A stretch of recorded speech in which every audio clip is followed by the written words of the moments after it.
Saudara, buka bersama dengan saya Injil Lukas pasal 19. Ayat ke-44. Ya, sudah ketemu? Lukas pasal 19 ayat 44. Demikian bunyi firman Tuhan. Ini menakutkan bunyinya, Saudara. Ya, tapi bukan untuk menakut-nakuti kita semua, ya. Lihat ayat 44. Dan mereka akan membinasakan engkau beserta dengan pendudukmu, dan pada tembokmu mereka tidak akan membiarkan satu batu pun tinggal terletak di atas batu yang lain, karena engkau tidak mengetahui saat bila mana Allah melawat engkau. Saudara, ada yang aneh di sini, iya. Tuhan mengatakan kalimat ini, Tuhan memperkatakan kalimat ini justru pada saat dia menerima sambutan yang luar biasa. Bukan pada saat dia menerima penolakan, dia menerima ancaman pembunuhan, dia akan dilempari batu, dia akan dilempar ke jurang dan lain-lain seperti yang dicatat oleh keempat Injil. Tetapi yang diperkatakan oleh Tuhan Yesus ini adalah, coba kita buka ayat di atasnya. Ya. Ayat ke-35, itu saudara lihat, nanti saudara buka di Injil yang lain, saudara akan lebih jelas lagi, ya. Mereka membawa keledai itu kepada Yesus, lalu mengalasinya dengan pakaian mereka dan menolong Yesus naik ke atasnya. Ayat 36, sementara Yesus mengendarai keledai itu, mereka menghamparkan pakaiannya di jalan. Saudara ingat itu, yang terkenal dengan Minggu Palem? Ya, saya harap saudara juga ngerti, ya, tentang disebut dengan Minggu Palem itu. Jangan, wah ini kita orang Pantekosta.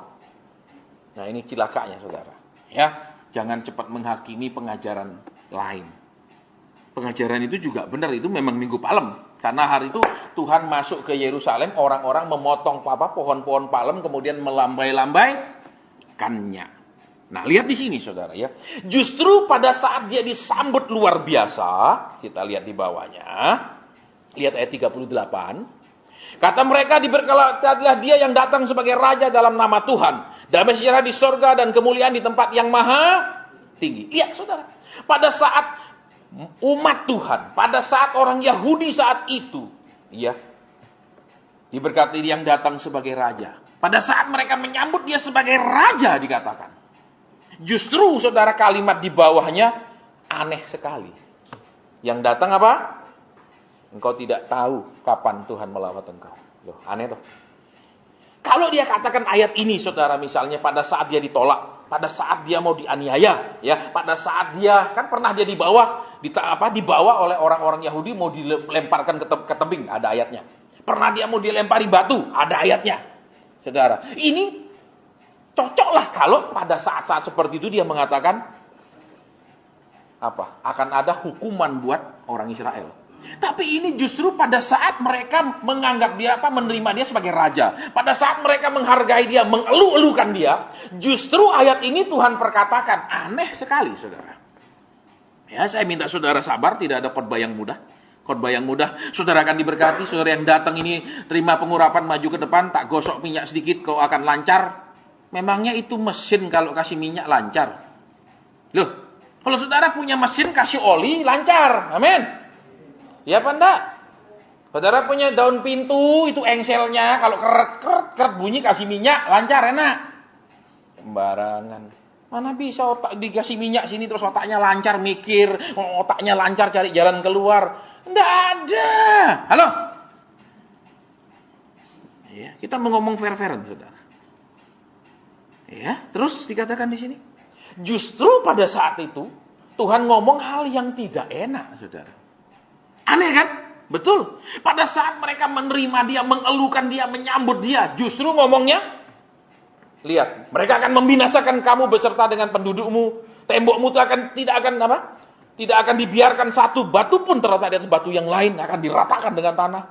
Karena engkau tidak mengetahui saat bila mana Tuhan melawat engkau. Saudara, kalau terjemahan lainnya akan menjadi lebih jelas dikatakan begini. Ya, saudara, dikatakan tidak ada satupun akan tinggal, tidak disentuh. Semuanya akan dirobohkan. Terus, karena, ya, semua ini karena engkau tidak mengenali dan menyambut lawatan Tuhan secara pribadi. Saya akan memulai dari situ, saudara. Ya, karena Saudara dan saya sudah menyambut Tuhan sebagai Tuhan. Menyambut Tuhan sebagai juru selamat. Mungkin juga saat ini sudah menyambut Tuhan sebagai Raja.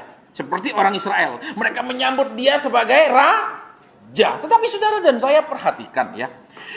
Mereka ini menyambut Tuhan sebagai Raja. Bukan benar-benar karena mereka punya hati dan motivasi menerima dia sebagai Raja. Cuman karena harga diri mereka hancur, karena identitas nasional mereka diruntuhkan. Saya ulang kembali. Mungkin agak berat khotbah saya. Ya, kita tahu saudara, ya jenderal Romawi yang namanya Pompei itu menaklukkan Yerusalem sekitar 30 tahun sebelum kelahiran Kristus. Jadi sekitar 30 tahun sebelum kelahiran Kristus, itu Yerusalem dihancurkan, Israel dihancurkan, saudara. Terus Romawi lah yang menguasainya. Makanya kita lihat perwira Roma itu karena itu sekarang dijajah. Dilihat saudara ya. Kemudian orang Israel kehilangan harga diri. Katanya mereka bangsa pilihan Tuhan. Katanya mereka umat kekasih Tuhan. Katanya semua tidak terbukti. Terus sekarang lihat. Mereka menyambut Yesus. Mereka menganggap Yesus ini sebagai sebuah pilihan, sebagai sebuah opsi yang berbeda daripada orang kafir Romawi. Dan disambutnya. Jadi lihat, Yesus bukan disambut karena memang dia raja, tetapi karena mereka tidak menyukai dan mereka membenci penjajahan Romawi. Makanya ada yang tanya, boleh nggak bayar pajak kepada kaisar? Karena kan dijajah terus dipunguti pajak. Saudara, mereka keberatan. Lihat di sini. Jadi lihat, seringkali orang Kristen itu persis kondisinya, ya, beberapa di antara mereka seperti itu. Mereka memang menjadikan Tuhan raja sementara, saudara, karena kenapa? Kerajaan mereka sudah dihancurkan. Bisa ekonomi mereka sudah hancur kalau dulu mereka yang jadi raja. Mau ibadah, mau enggak, mau dengar khotbah, enggak mau dengar, enggak usah. Bisa pilih-pilih pendeta yang khotbahnya enak, yang enggak usah dipilih walaupun itu firmannya benar. Mereka yang jadi raja. Tapi kalau sudah segala sesuatunya menjadi buruk, Tuhan engkaulah raja. Engkau bisa selesaikan masalah saya. Engkau bisa selesaikan problem saya. Jadi sebenarnya pengakuan raja itu hanya untuk raja ini memakai kuasa sebagai raja, otoritas sebagai raja, untuk mengubah keadaan orang ini. Hanya itu saja. Ya, jadi lihat, untuk mengubah apanya? Bukan mengubah dirinya dan karakternya, tapi mengubah nasibnya. Nasibnya, saya ulang kembali.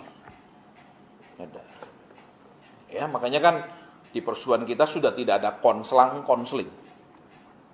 Ya, kecuali cuman sakit parah baru dilayani. Tidak sakit parah secara fisik tidak ada. Kenapa seperti itu? Tadi saya sempat ngomong sama Pak Eko, ini kan salah satu ketua kita sebenarnya di persekutuan, ya. Tapi sesudah persekutuan kita jalan, beliau kesibukan jadi tidak pernah hadir lagi. Ya, saya katakan memang kita sedang mengadakan penyaringan yang hadir. Kenapa? Percuma banyak sekali yang hadir, tapi tujuannya hadir sama saja, karakternya juga sama saja, tujuannya hadir sama saja, semuanya sama saja, percuma. Pak, bukankah enak kalau rame? Keren, Pak. Karena kalau rame, semakin rame akan menarik semakin banyak orang. Betul. Contohnya, enggak usah ibadah, orang kecelakaan aja. Ada 25 orang ngumpul di jalan, saudara akan lihat. Ada yang mau stop lagi. Nanti yang ada orang stop, ikut juga dia stop. Ikut juga stop, penuh orang di situ. Betul? Betul apa ya? Itu cuma kecelakaan aja bisa narik orang begitu banyak. Amin. Apalagi ibadah. Lihat ngumpul, wah kayaknya apa? Ngumpul, lebih banyak lagi akan datang.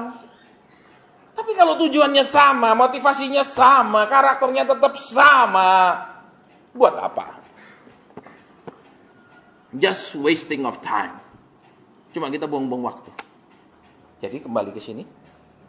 Yesus diperlakukan sebagai raja, bukan karena kesadaran penuh, tetapi karena alasan lain, karena tidak menyukai raja Romawi. Lihat. Kita seringkali menganggap dia sebagai raja, tapi kita tidak benar-benar menurunkan diri kita sebagai rakyat, sebagai hamba. Halo, saya ulang, khotbahnya berat hari ini, saudara. Engkau rajaku, Tuhan bilang, ya kalau kau kepepet aku raja. Kalau kau kupulihkan, kau balik jadi raja. Amin. Terus aku tidak didengarkan lagi, aku tidak diurus lagi, aku tidak apa lagi, semua kita tidak perhatikan lagi, tidak doa lagi, tidak sungguh-sungguh lagi, jam doa hilang, semua hilang. Ketika semua kelegaan datang. Makanya kita mau lihat di sini kembali. Ya. Ketika dia dieluk-elukan. Saudara. Ayat di bawahnya dia katakan, dia bicara malah tentang penghukuman. Aneh loh saudara. Orang nyambut tuh, kalau orang nolak Tuhan, bisa. Kau menolak Tuhan, hati-hati. Lah ini menerima Tuhan loh saudara. Karena kenapa? Tadi kita sudah baca terjemahan bahasa Inggrisnya dikatakan begini ya. No, not one stone will be left untouched. All this because you did not recognize and welcome God's personal visit. Artinya, semua ini akan terjadi karena kamu tidak mengenali. Recognize itu mengenali. Maksudnya gini, kalau kita ketemu di mall, terus, I recognize this man. Oh, saya rasanya saya mengenal orang ini. Saya ingat siapa dia, itu namanya recognize. No sama recognize itu berbeda. Saudara, terus, and welcome God's personal visit. Walaupun mereka menyambut dia, saudara, masuk Yerusalem, tapi Tuhan bilang di sini apa? Karena kamu tidak mengenali dan tidak menyambut. Lu aneh tuh saudara. Secara fisik mereka menyambut kedatangan Tuhan masuk kota Yerusalem. Mereka menghamparkan pakaian, saudara. Supaya kenapa? Iya kan? Saking hormatnya mereka, supaya zaman itu tidak siap permadani, saudara. Ya toh, jadi apa yang ada? Baju-baju didajer begitu sebagai permadaninya. Atau orang namanya acara dadaan, saudara. Tapi lihat, ternyata di mata Tuhan, mereka ini tidak mengenali dan tidak menyambut lawatan Tuhan secara pribadi. Saya ulang, apa bedanya lawatan Tuhan secara pribadi dengan lawatan Tuhan? Beda. Lawatan Tuhan secara pribadi, dirinya yang hadir, kehendaknya yang dinyatakan, isi hatinya yang disampaikan, terus apa? Tegurannya, keberatannya yang diungkapkan, itu lawatannya pribadi. Kalau lawatan Tuhan, kasihnya, kesembuhan, pertolongan, itu bisa lewat para malaikat semua. Jadi di sini bedanya, saudara.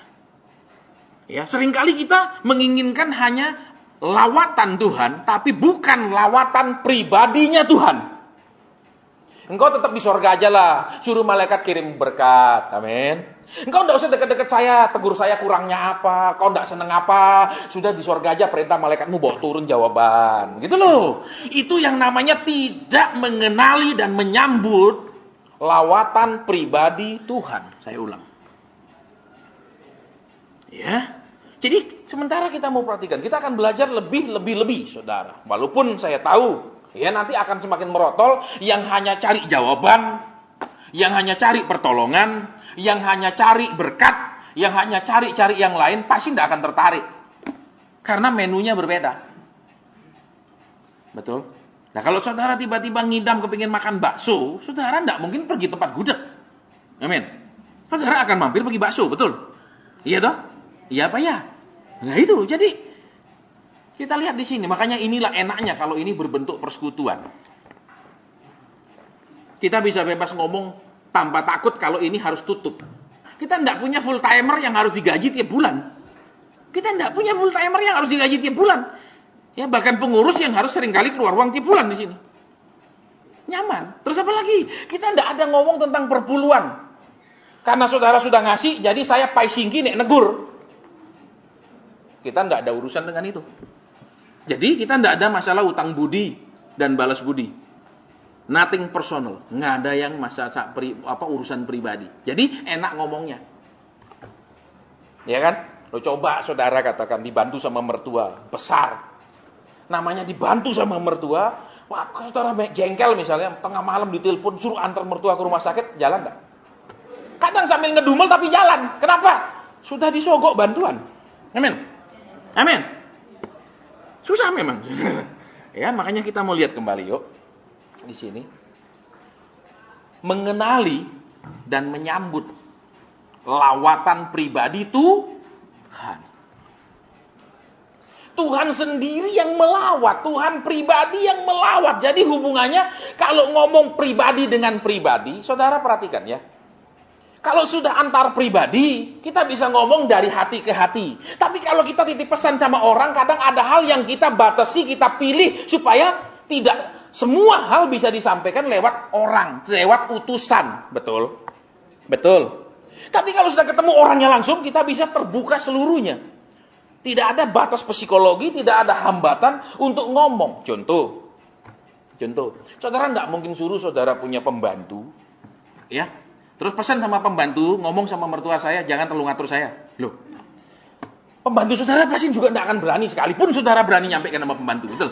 Tapi kalau sudah nggak tahan, berani akhirnya sama mertua, amin.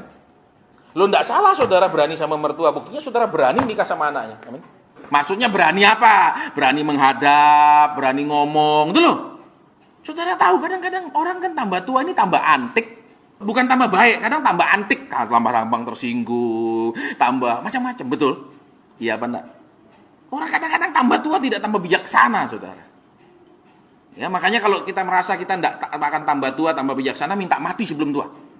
Karena kasihan keturunannya, karena tambah sengsara. Kok tambah gini ya sekarang? Tambah gini ya tambah tua. Sengsara turunannya. Daripada terus bikin dosa, lebih baik pulang sebelum batas keselamatan dilewati. Amin. Jadi kembali, mereka mau mengangkat Yesus karena apa? Kembali harga diri mereka. Terus apa lagi? Identitas kebangsaan mereka dihancurkan. Terus apa lagi? Klaim keagamaan mereka benar-benar hilang. Katanya umat pilihan kok dijajah. Katanya firman Tuhan bilang penjaga Israel tidak pernah terlelap. Mana buktinya? Katanya dia yang berperang ganti kita. Mana ceritanya? Semua omong kosong di masa itu. Kita lihat di sini, saudara. Ketika Tuhan masuk Yerusalem, mereka mengeluh-keluhkannya. Diberkatilah yang datang. Raja. Tetapi perhatikan saudara, benarkah mereka membuat Yesus jadi raja? Tidak.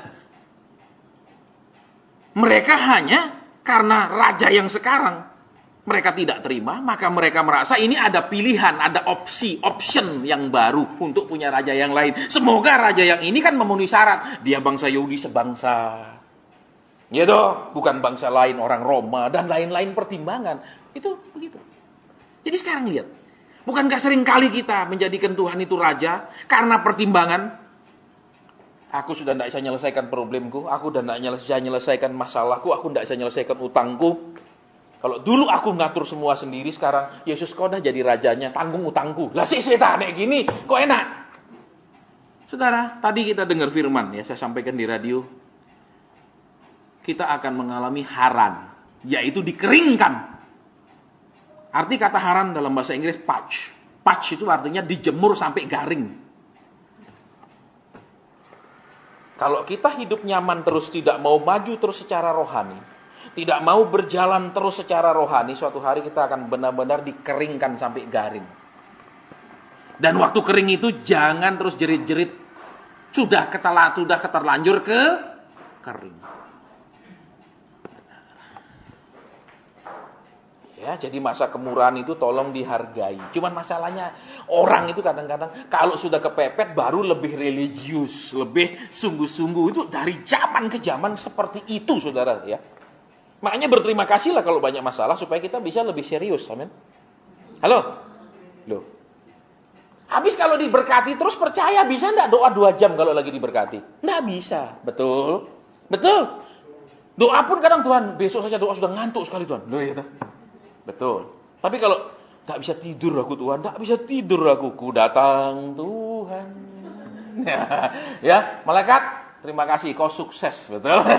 Akhirnya anakku datang juga, ya men? Dipanggil baik-baik sulit, betul? Semua jalan ditutup, akhirnya, ya ini jalan tok dibuka, ya aku lewat sini. Nah, ketemulah Tuhan di situ, amin. Iya, saudara. Jadi kita mau lihat lagi. Ya. Mereka tidak mengenali. Lihat. Ya, did not recognize.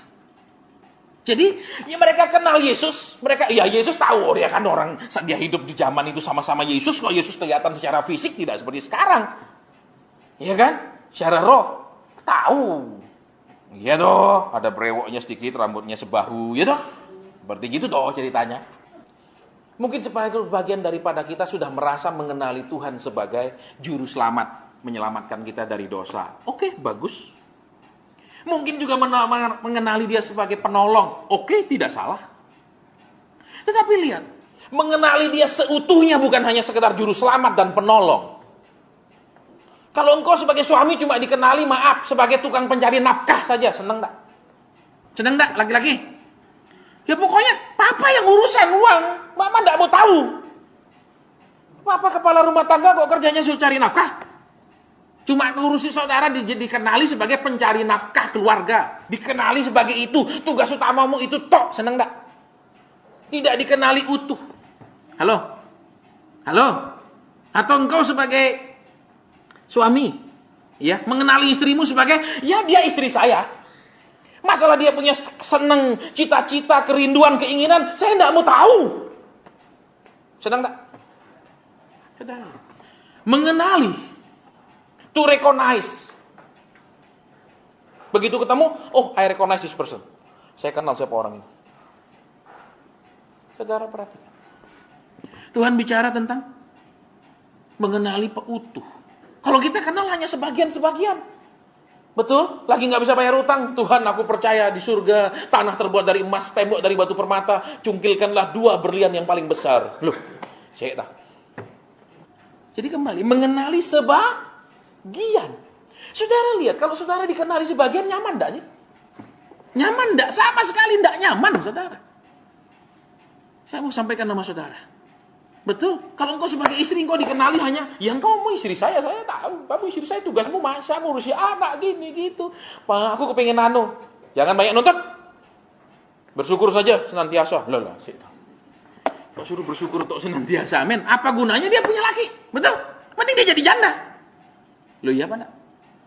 Agak diam kalau begini. Saudara, dikenal seutuhnya. Coba saudara kalau suami istri saling mengenal seutuhnya. Suaminya enggak suka waktu ngomong dia sedang apa, terus nyampe kenapa dia enggak senang. Misal dia bisanya nerima kalau waktu gimana suasananya. Nah, itu kan masih dipelajari, dikenali. Betul? Lu enggak bisa, pokoknya kan kamu suami, kamu tanggung jawab. Lah sih, nah gitu terus enak enggak? Ayo, bagi istri juga. Betul? Istri tunduk. Ya, terus gitu tunduk, terus gitu apa itu? Oh, berarti kamu jadi komandan, kamu bukan suami, kamu komandan. Halo?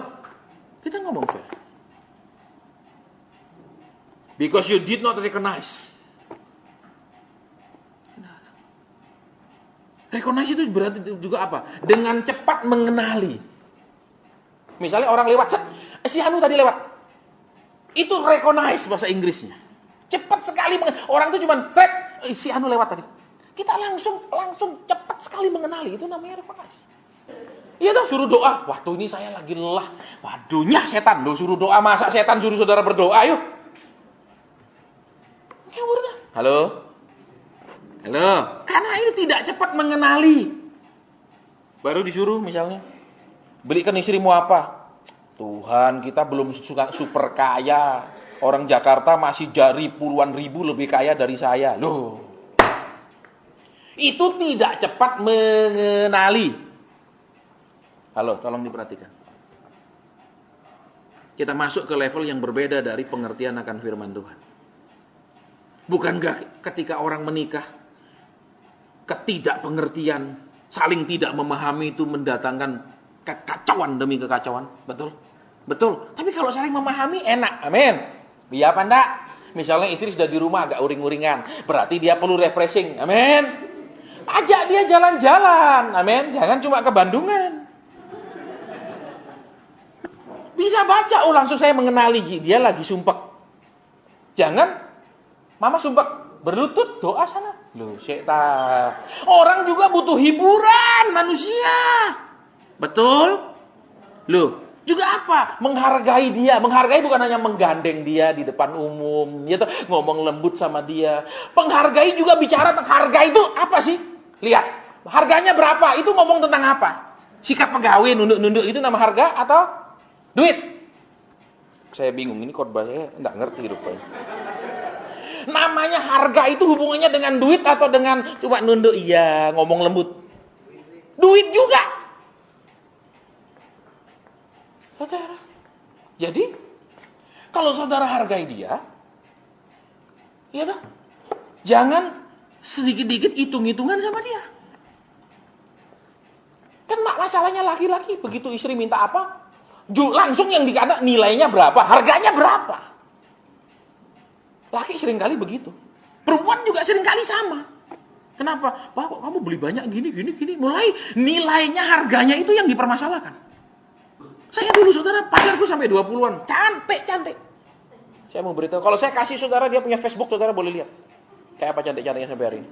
Kenapa kok begitu cantik-cantiknya, tamatan S2 di luar negeri, universitas terkenal di Amerika, di Australia, kok bisa jalan nama saya jadi pacar saya?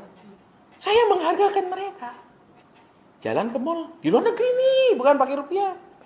Lihat baju. You want it? Come on, try it. Terus dia panggil saya. Oke, looks good, so good. Take it. Bayar. Itu namanya menghargai. Menghargai cuma pakai mulut itu omong kosong. Ya, saya mencintaimu, mah. Tapi uang saya seret, mah. Namanya harga itu kan hubungannya juga dengan nilai uang. Iya apa ya? Iya apa ya? Loh, saudara, kita mau ngomong fair. Bukan berarti perempuan itu mata duitan, bukan loh, saudara. Tapi perempuan itu akan merasa nyaman nih laki-laki itu enggak hitung-hitungan sama dia. Dia akan merasa nyaman. Tapi kalau hitungan aja, itu lain loh, saudara. Itu bukan masalah mata duitan, gila uang atau itu enggak ada hubungannya. Kita dihargai. Benar. Bisa ditangkap maksudnya? Bisa? Ma, aku sayang kamu loh, Ma. Tapi ini aku beliin baju ya, second, Ma, tapi masih bagus. Second masih bagus. Aduh, nih orang itu penyakit kurap gimana? Ayo, terus Ma, ini lo tas. Waduh, Hermes. Waduh, puji Tuhan, Pak.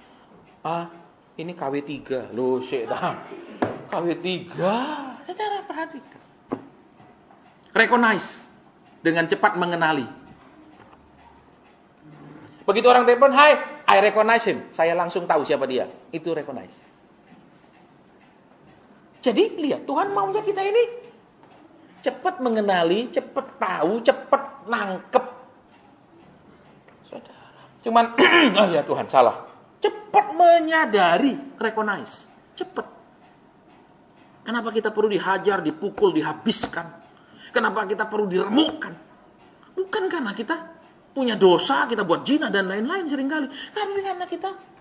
Karena kita tidak cepat mengenali, sehingga kita termasuk orang yang keras hati.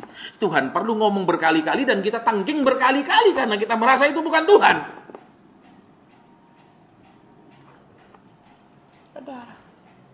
Saya dididik Tuhan banyak sekali.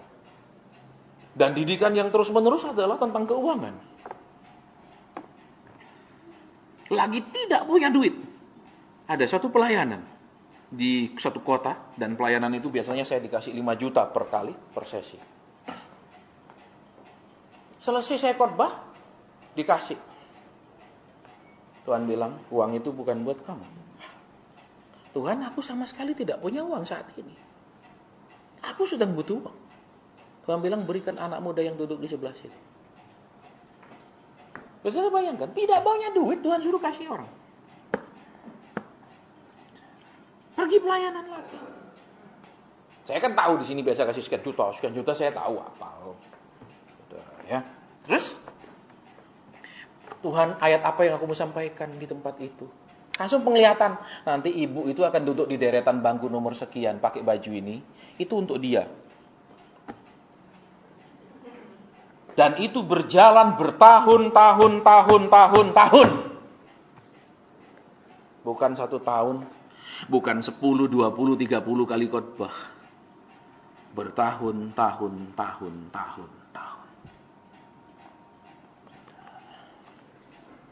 Loh, ini iblis toh nek ngene. Gitu?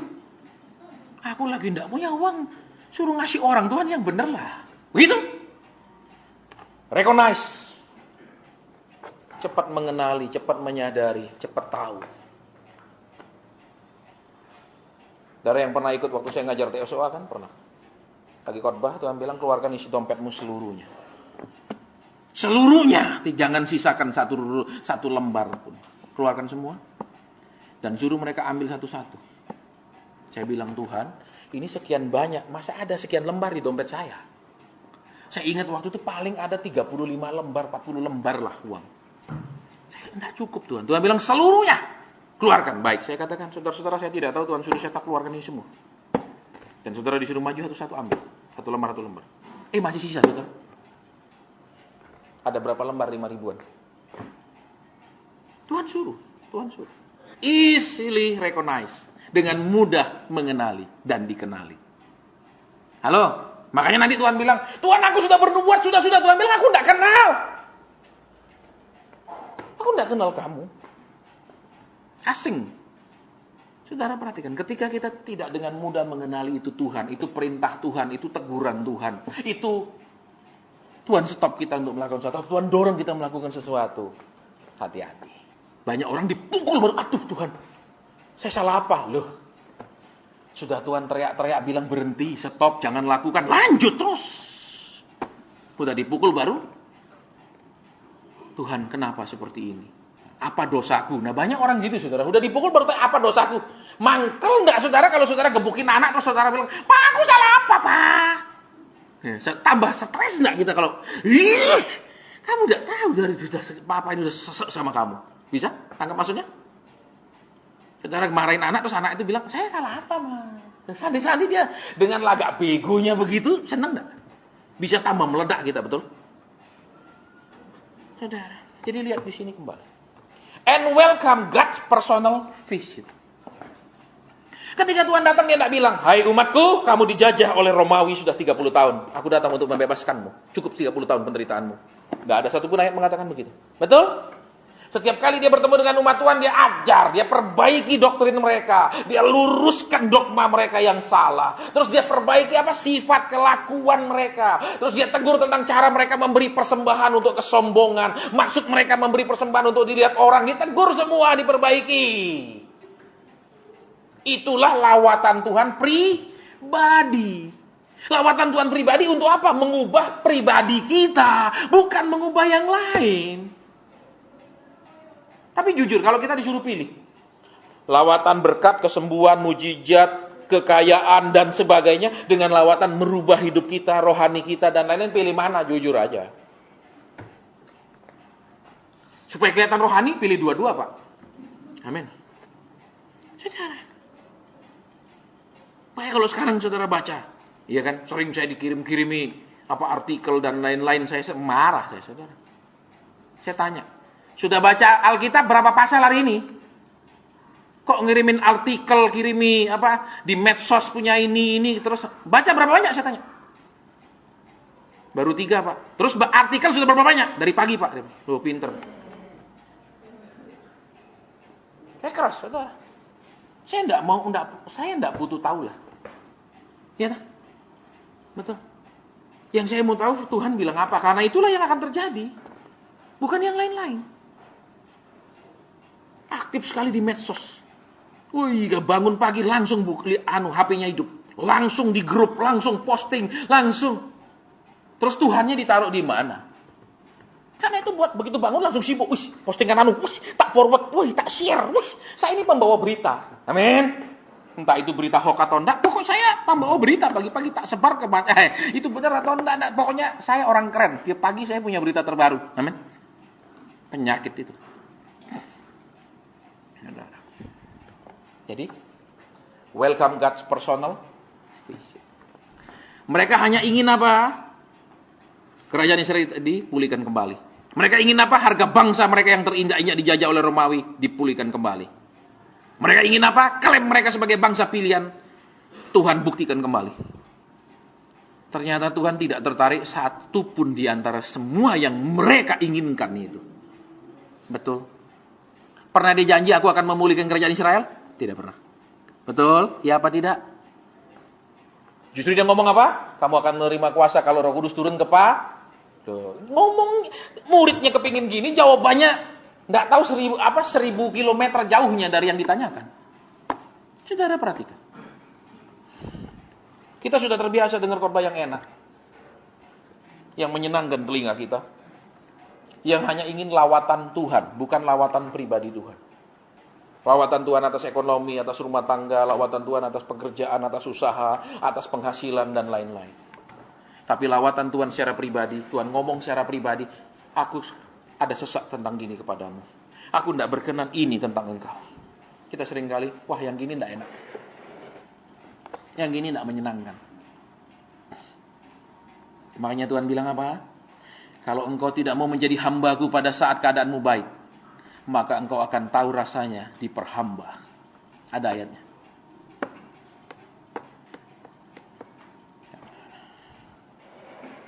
Jadi, terus kita mau gimana? Kita mau gimana? Jadi lihat, semua ini terjadi, all of this happened because you did not recognize and welcome God's personal visit, katanya. Coba saudara, kalau sekarang kita mau kenali kehendak Tuhan yang mana sih, kiri atau kanan? Berdoa atau tidur ngorok? Jalan terus atau stop? Tolak atau terima? Kita seringkali bingung yang mana ya, yang mana ya, yang mana ya. Kenapa seperti itu? Karena kita hanya ingin lawatan Tuhan, bukan lawatan pribadi Tuhan.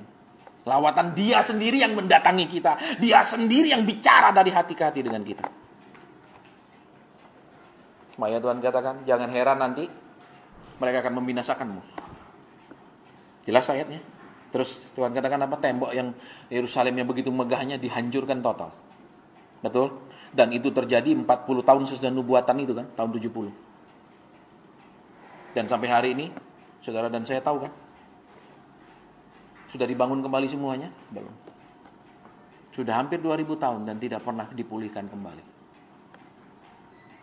Jadi, Tuhan mau jadikan Dia raja, bukan karena tidak ada pilihan. Tapi karena kita dengan sadar memilih menjadikan Dia raja. Aku memilih engkau jadi rajaku, aku berhenti jadi raja. Aku bisa atur hidupku, aku punya skill, aku punya kemampuan, aku punya, tapi aku serahkan di tanganmu sebagai raja. Nah, itu dengan sadar memilih. Dengan sadar memilih. Bukan karena merasa ini pilihan yang lebih baik. Coba saudara katakan sebagai seorang wanita. Ketika engkau tanya sama suamimu yang jujur ya, kok kamu pilih aku? Misalnya. Ya toh? Betul? Dulu si Ailing itu kan kejar-kejar kamu. Misalnya. Ya toh? Kenapa? Terus suaminya bilang, kamu mau jawaban jujur atau enggak? Pasti kan perempuan bilang jujur. Ya toh? Siapa suka dibohongi? Amin? Ya enggak? Terus dia bilang, gini loh. Aku cintai kamu, kalau aku pilih kamu karena si Ailing itu walaupun lebih kaya dari papamu, tapi saudaranya banyak. Jadi nek bagi warisan kamu dapat siti. Amin. Nek kamu walaupun papamu tidak sekaya si Ailing, ya toh, punya keluarga, tapi kamu cuma dua bersaudara. Terus saudaramu yang satu itu udah dihuamnya pendek umur. Lah, terus seneng enggak perempuan ini? Bilang, terima kasih kamu pinter ternyata suamiku, ya toh? Waduh Tuhan, kok utus suami yang begitu pinternya. Begitu kan? Senang? Nah, mungkin toh. Amin. Iya apa tidak? Ketika kita memilih Tuhan karena pilihan yang lain tidak kita senangi. Ketika kita menjadikan Dia raja karena kita sudah gagal selama kita sok-sok bersikap raja. Itu bukan karena pilihan yang kita buat, karena kesadaran dan motivasi dari dalam. Itu karena cuman keterpaksaan. Kita berdoa kalau karena terpaksa, mohon maaf nilainya. Tapi kalau kita memang ada susah, tidak ada susah memilih untuk berdoa, itu baru ada nilainya. Saudara saya ngalami, saya cerita lanjutan nih. Saya kan pernah cerita sama saudara. Seorang suami yang waktu ketemu tiba-tiba Tuhan suruh belikan istrimu berlian 2 baris itu. Betul? Berlian 2 baris, terus kalung sebaris itu berlian semua di Singapura. Pernah ya? Habis itu mujizat terjadi, dia dipanggil papanya, 8 perusahaan milik dia. Saya pernah cerita toh. Tapi kan lihat saudara, kenapa dia mau lakukan belikan berlian? Kenapa? Apakah karena cinta? Karena mau taat? No. Karena kalau kau lakukan, Tuhan akan berikan. Sesudah dia terima semua. Selesai dia diproses Tuhan? Belum selesai. Ada didikan yang lain lagi. Kenapa? Karena dia tidak mengenali Tuhan sebagai raja. Dia mengenali Tuhan, nek taat tak kasih upah. Jadi sebagai motivator. Tuhan itu sebagai motivatornya. Nek tak kamu nurut nanti tak kasih. Nek kamu nurut tak kasih. Itu motivator. Nek raja saudara, ada raja bilang kamu nurut nanti tak kasih. Tidak ada. Raja cuma perintah tidak lakukan. Urusan. Saya bilang berdoa. Saya sudah berdoa. Berapa jam? 1 jam. Naikkan 2 jam. Sudah mingguan dia bilang, Pak Hasan sudah 2 jam belum terjawab, naikkan 3 jam. Belum dijawab, naikkan lagi. Sederhana. Kalau saudara gedor pintu belum dibuka, karena kita sedang butuh tuh, ya gedor lebih keras. Bukan, tuh nggak kerumun. Duduk mana? Duduk. Kita doa semoga dia keluar. Saudara, kita memperhatikan. Ketika kita tidak lulus dalam satu proses, Tuhan akan melanjutkannya di saat yang berbeda di waktu kemudian.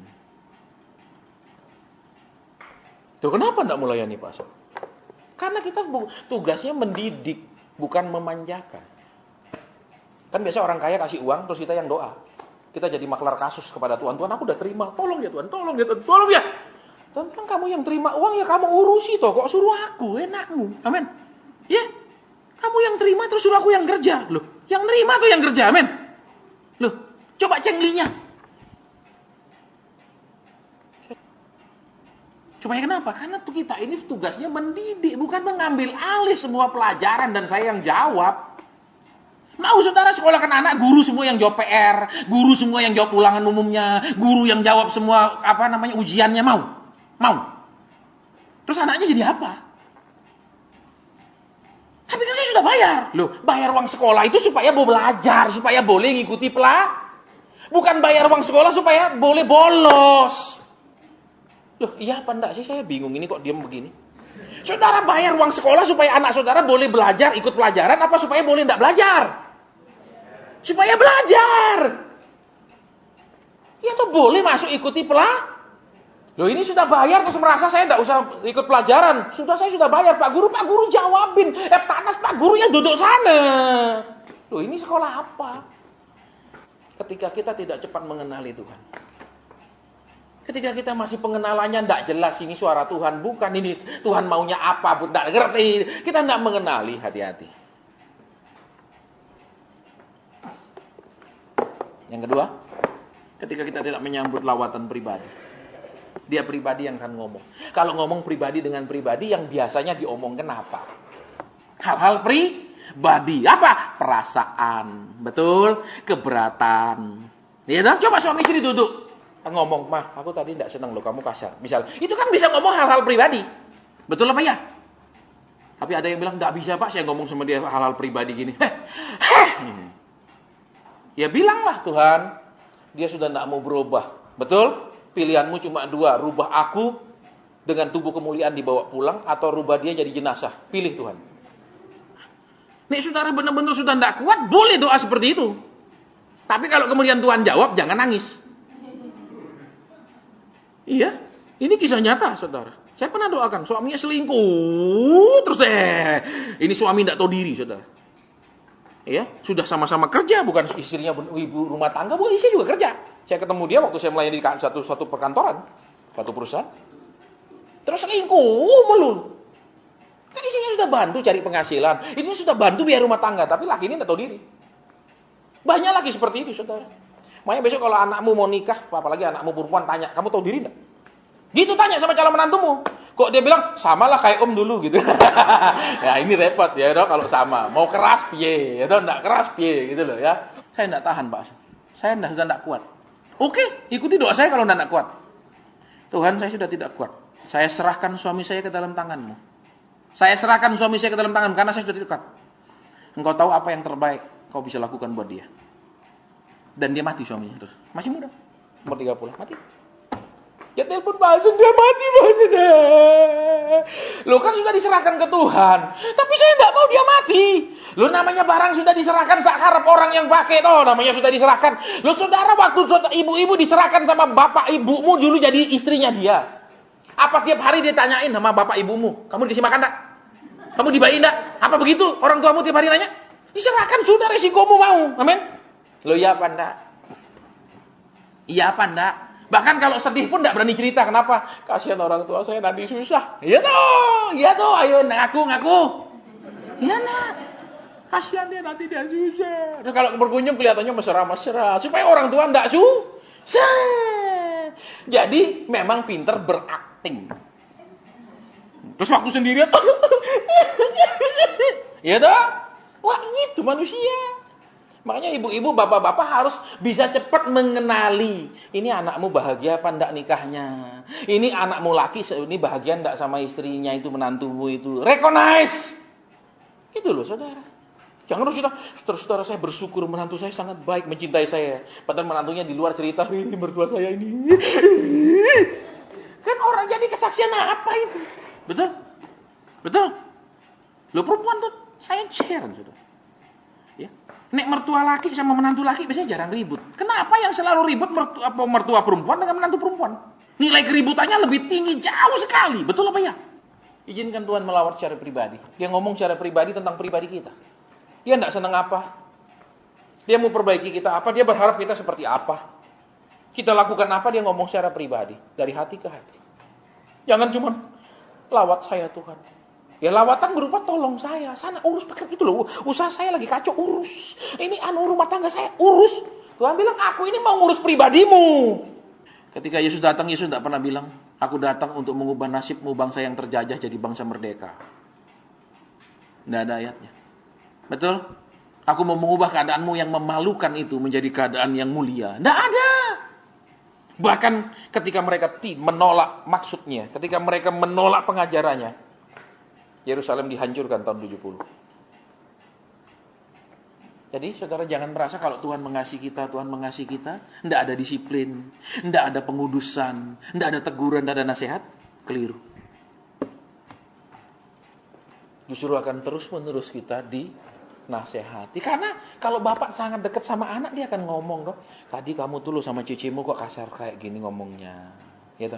Tadi kamu disuruh makan itu kok gini. Akan selalu denger isi hati.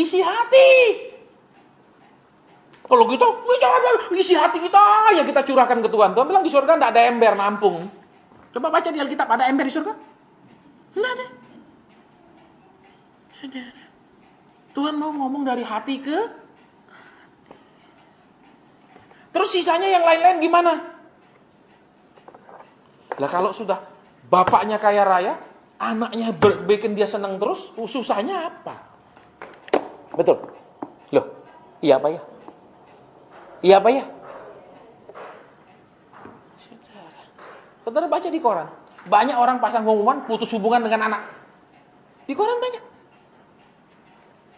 Kenapa? Walaupun itu anak kandungnya bukan anak tirinya. Tapi kalau menyakitkan saking bikin dia putus hubungan lebih baik. Jadi lihat.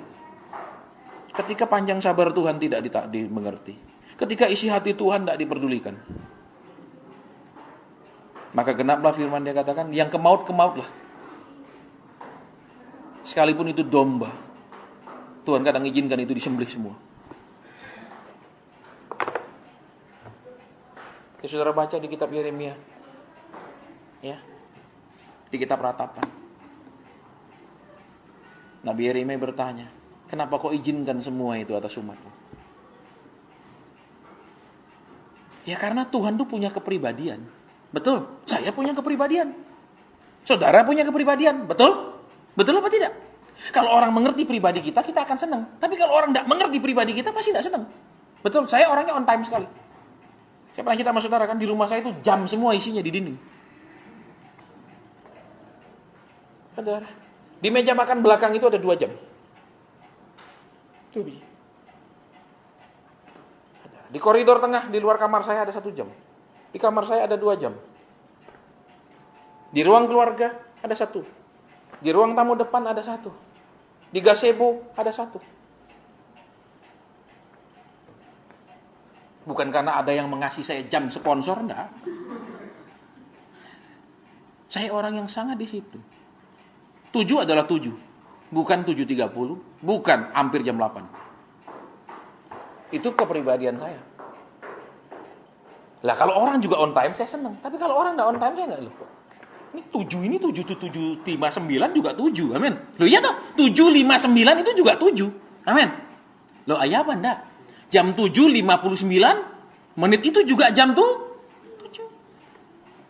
Saya enggak, saya. Ya, dan kalau saya ngomong dari ini sama ini. Saya enggak suka dibohongi.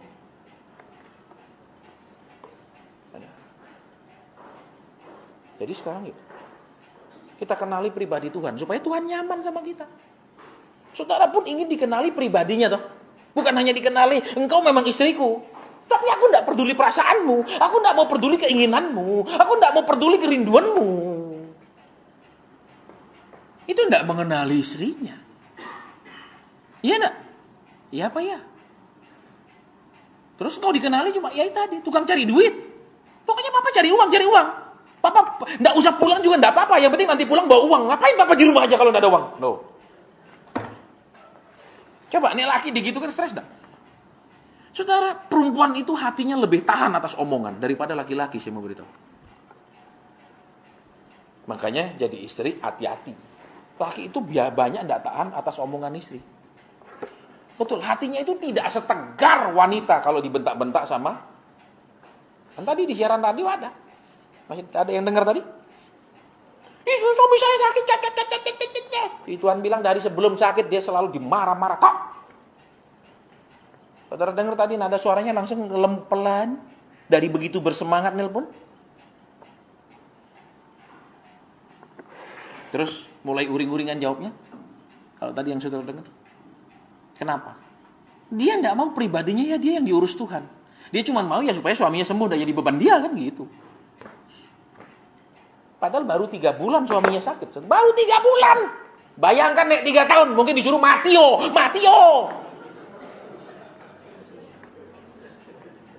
Saudara. Makanya perlu di waktu menikah itu ditanya, apakah kau menerima dia dalam suka dan duka?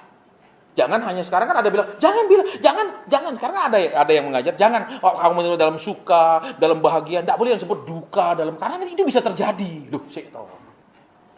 Senang orang nikah itu juga ada dukanya loh. Betul? Lu waktu saudara pikir coba waktu tong itu memang seneng. Betul? Memang seneng. Tapi coba waktu buka amplop ternyata 1.000-an, 500-an bisa berduka loh. Betul? Makanan sak gini enak, restoran sak gini mewah, masa nyumbangi 500 bawa 4 orang lagi. Nah, ini saudara. Ya, terus bawa gelandangan di perutnya 3 hari belum makan. Ya ambil makanan sama. Itu bisa berduka loh, saudara. Betul. Makanya kalau orang mau pesta jangan berharap orang punya amplop. Nek mau pesta-pestakan, jangan berharap amplop balik. Itu namanya saudara buka event kuliner dadakan. Sembarang. Iya toh, pasien saya mau bikin doakan ya. Kenapa? Supaya yang kaya-kaya hadir. Setan ini buka event kuliner. Halo, iya toh? Sembarang. Makanya zaman sekarang kan harus kasih uang tuh. Nah, zaman dulu sakarep kita mau kasih gelas, kasih apapun orang zaman sekarang enggak harus tunai. Saudara, karena dia buka event kuliner.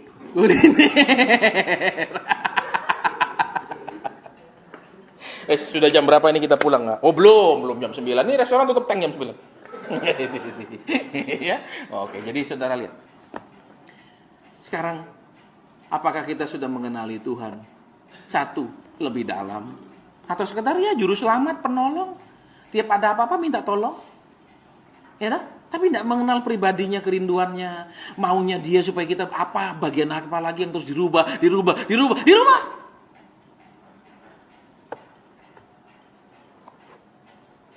Tapi saya sudah berubah. Setan. Orang yang merasa sudah melakukan, perhatikan, secara psikologis, dia tidak akan mau melakukan yang lain lagi karena dia merasa sudah. Itu secara psikologis. Makanya, kami sudah bernubuat, kami sudah, dia merasa sudah.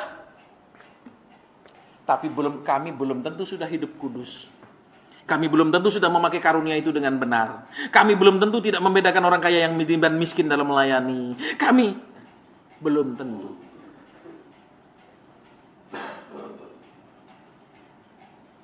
Kan saya sering saudara kalau melayani, ya kadang-kadang hari Minggu kan udah habis khotbah, Pak ini tolong doakan dulu.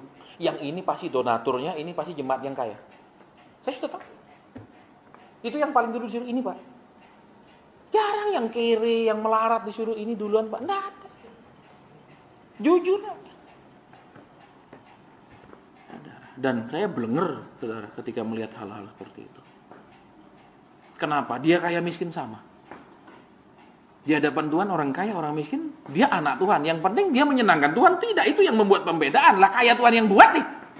Saudara, kaya Tuhan yang buat. Dia boleh kerja banting tulang, banting apa, kursi meja, belum tentu dia berhasil. Betul saudara? Jadi kita mau lihat kembali. Ayo, sekarang kenali Tuhan lebih dalam. Bukan hanya kenali sebagai penolong, kenali dia sebagai pemberi berkat, kenali dia sebagai pembayar utang. Tapi kenali dia lebih dalam hatinya. Dia senang enggak sama perbuatan kita? Dia senang enggak sama sikap kita? Dia senang enggak sama cara kita mengelola uang? Cara kita bersama istri? Kenali itu lebih dalam. Terus, ketika dia mau datangi kita, dia datangi untuk ngurus pribadi kita. Bukan yang lain-lain. Buktinya ketika dia datang ke Maria, dia nggak bilang, Maria kamu kan sudah tunangan. Aku akan bikin kau waktu nikah pernikahan yang paling meriah di abad ini. Begitu janjinya. Begitu sama Maria. Tuhan bilang apa? Kamu akan mengandung. Terus?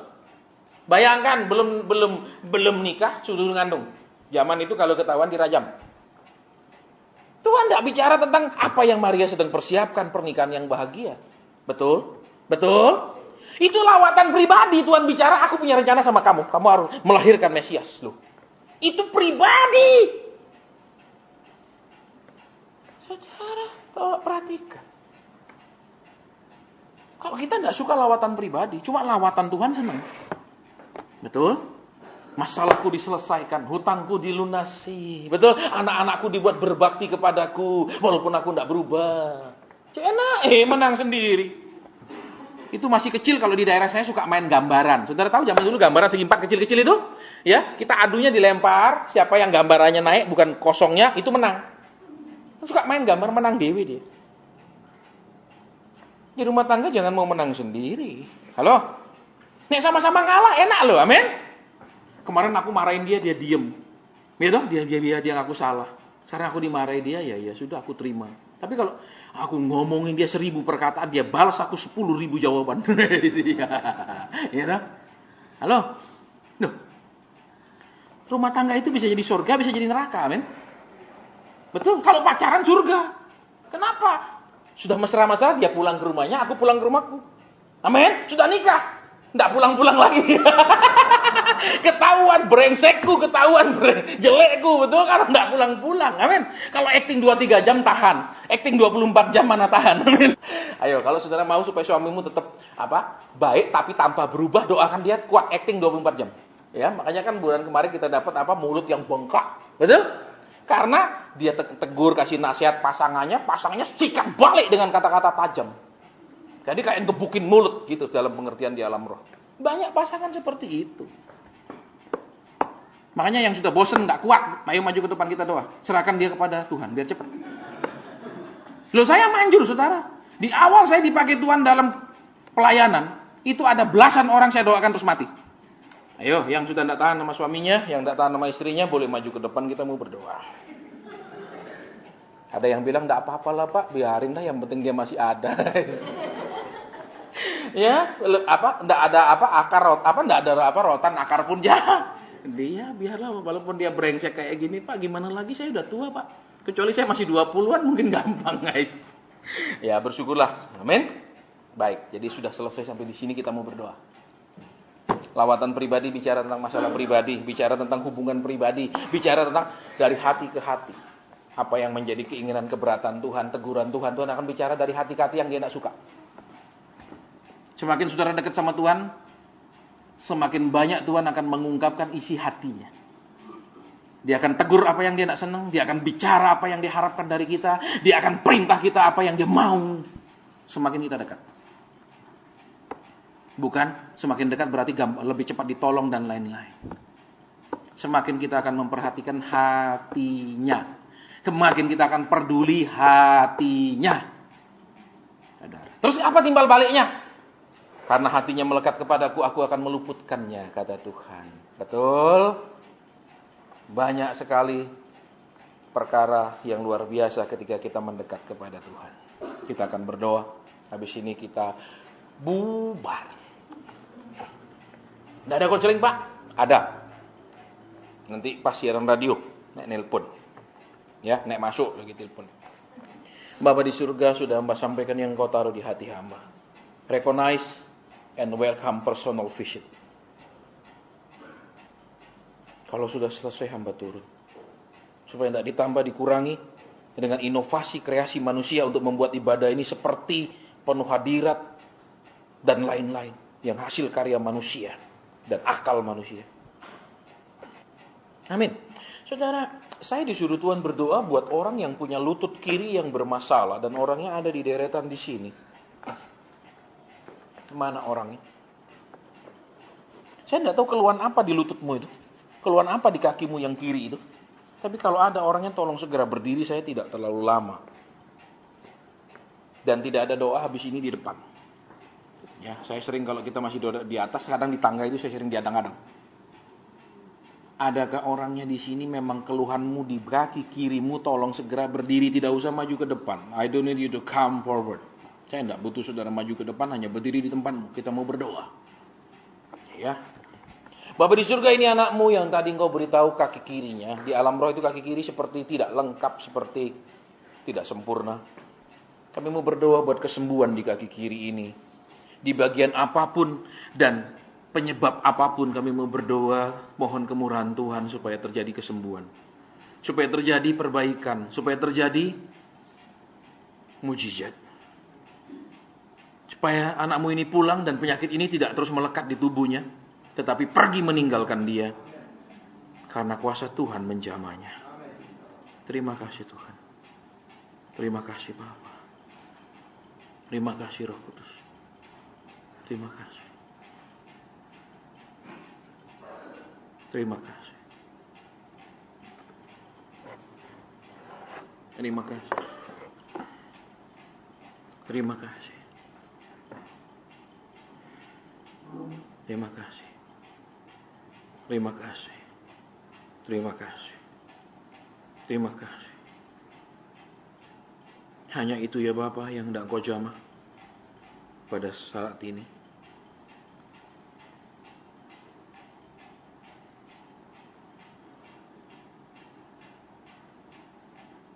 Amin. Saudara, saya mau berdoa buat ini yang gatel terus. Mana orangnya? Mana orangnya yang punya keluhan hidungnya gatel terus? Saya nggak tahu gatelnya kenapa, tapi itu tidak nyaman memang di hidungnya. Kalau ada, tolong sekarang berdiri. Kalau orangnya tidak ada, tapi keluarga saudara yang memang nggak tahu, saudara tahu memang punya masalah dengan gatal yang terus menerus di dalam hidungnya, tolong wakili dia untuk berdiri. Tidak ada. Siapa orangnya yang selalu baik?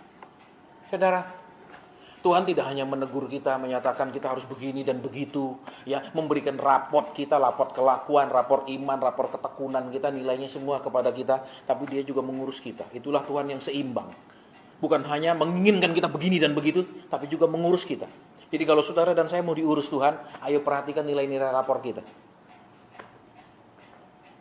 Ya, kita mau berdoa, Bapa di surga, ini anakmu yang punya gangguan. Kami mau berdoa supaya rasa tidak nyaman itu Tuhan hilangkan. Kami mau berdoa memohon kepada Bapa di surga supaya kemurahan Tuhan terjadi. Kami mohon supaya belas kasihan Tuhan terjadi. Terima kasih. Penyakit ini supaya pergi dari dia, tidak balik lagi selama-lamanya. Tidak boleh pergi dan kemudian balik. Tidak boleh juga pergi separuh, sebagian, tapi seluruhnya. Dalam nama Tuhan Yesus Kristus. Terima kasih. Terima kasih Tuhan. Amin. Saudara, saya disuruh berdoa buat orang yang punya masalah di punggungnya. Itu seperti ada yang menonjol di punggungnya. Ada urat yang terus menerus bermasalah di punggungnya. Ya. Itu urat yang terus menerus bermasalah. Kalau dipegang tuh ceduk. bunyi. Itu pasti karena dia seperti pembengkakan di situ. Kita mau berdoa. Ini anak-anak-Mu ya Tuhan, yang punya gangguan dan keluhan di punggung. Kami mohonkan kepada Bapa yang kami sembah dan Tuhan Yesus yang kami layani, memohonkan belas kasihan buat kesembuhan dan jamahan buat anak-anak-Mu ini. Supaya keluhan ini Tuhan hilangkan dan Tuhan memberikan kesehatan yang baik. Terima kasih. Terima kasih. Terima kasih. Terima kasih. Kami sudah berdoa, kami tahu Tuhan mendengarkan doa-doa kami. Kami tidak bisa menyembuhkan, tapi Tuhan sanggup melakukan semuanya. Terima kasih. Amin. Saudara, saya disuruh doa buat orang yang punya masalah dengan telapak kakinya dekat dengan jari tengah di kakinya. Jadi bukan di bagian belakang, tapi di bagian depan.